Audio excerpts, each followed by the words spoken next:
today to the wedding of Scott and Liz. Let's give it up one more time for Brian and Liz.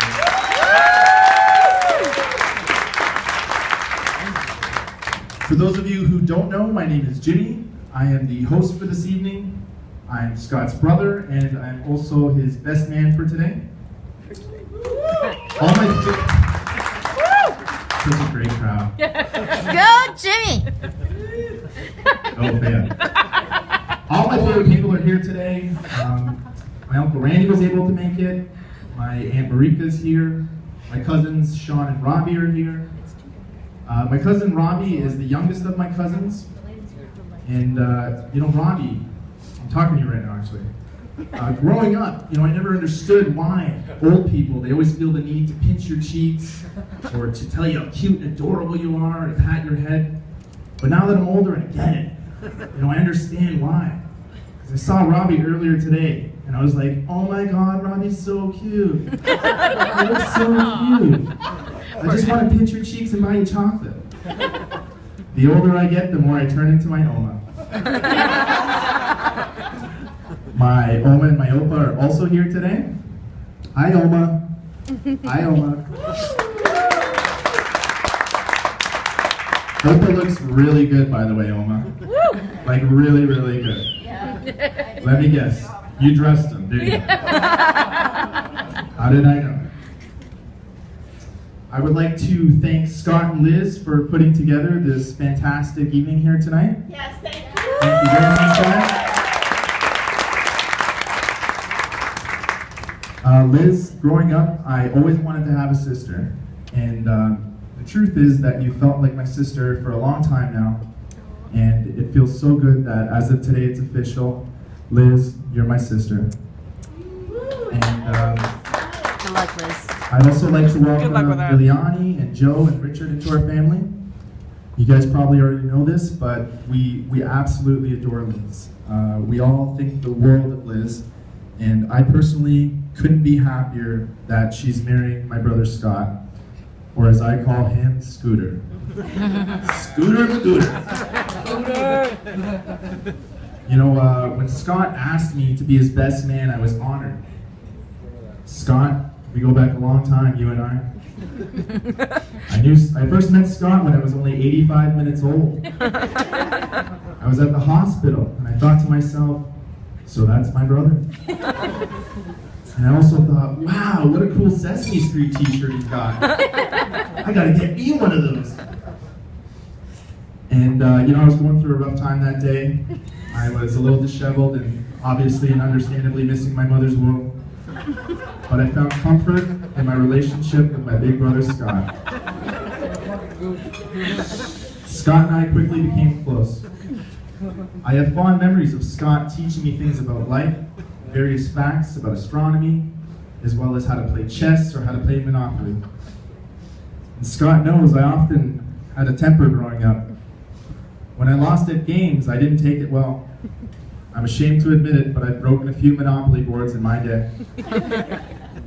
When we would play video games, sometimes I would actually rip the controller out and just start whipping whoever had the nerve to beat me.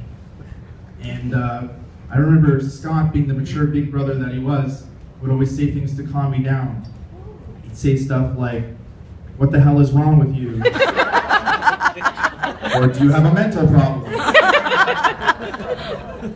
Despite his efforts to calm me down, it never worked. Around that age, my parents bought us a dartboard for the basement. And oh my God, Dad, what were you thinking? Why would you buy a kid with an anger problem a projectile missile with a knife on the end of it? Within weeks of getting the dartboard, in one of my fits of rage, you remember this, Scott? Of course you remember. You almost died. One of my fits of rage, I whipped the dart and it stuck in the wall only inches above Scott's head. And I was shaking. I was like, oh my God, I almost killed Scooter. And it was in that moment I realized that I needed to grow up. But sadly, I didn't for another 2 decades. Depending who you ask, I didn't grow up at all. I was often very annoying to Scott. I remember it bothered him that my mom forced him to pick me up from grade school on his way home from middle school. And although my school was only about 4 or 5 minutes from my house, my parents didn't trust me to find my way home. And in retrospect, I wouldn't have trusted me either. On my way home, there was one specific time, Scott was walking me home with this kid named Toru. And, and I was just being like a jerk and throwing snowballs at them and missing. And I guess Toru got fed up with it. So he picked up a snowball. And I swear, this kid must have been like the Asian Peyton Manning or something. Because he turned around and threw a laser beam that hit me right in the face. I was so angry. I decided I was going to attack him. I wanted to unleash my own brand of street justice. So I rushed him. And I'll tell you what happened. That Asian kid beat the crap out of me. I didn't stand a chance. He was like Chuck Norris and Hulk Hogan all rolled into one. And as I laid there on the ground, all bloodied and my ego bruised, my brother looked at me and smiled.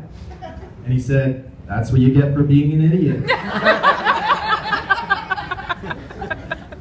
As I grew older, Scott and I remained close. As a teenager, I often found myself in dumb and self-created situations.